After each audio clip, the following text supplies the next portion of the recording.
Bonjour, nous vous présentons aujourd'hui le kit PocketBox de Innokin.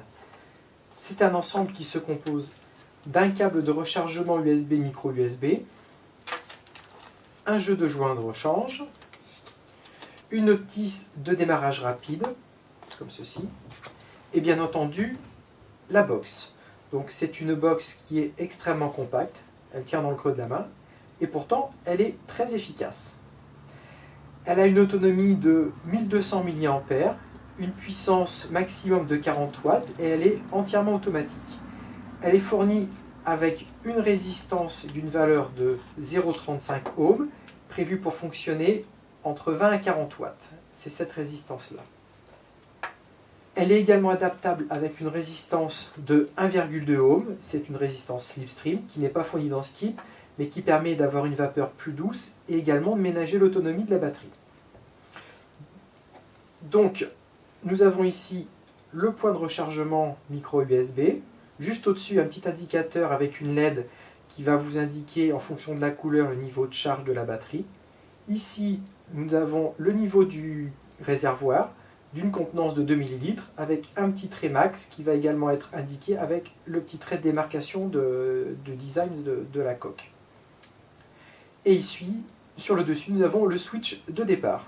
Donc il suffit de le presser et de vapoter. Pour la mise en place de la résistance, on se met bien en face, comme ceci, et on visse tout simplement. Hop. Lorsque l'on utilise la première fois le top cap, il peut y avoir un petit rodage à effectuer, c'est-à-dire que pour le premier vissage des vissages, voire les deux premières fois, il faut se mettre bien en face et ça va un petit peu résister. Ça ne le fait pas sur tous les modèles. Ensuite, c'est un jeu d'enfant, ça se visse et se dévisse très facilement.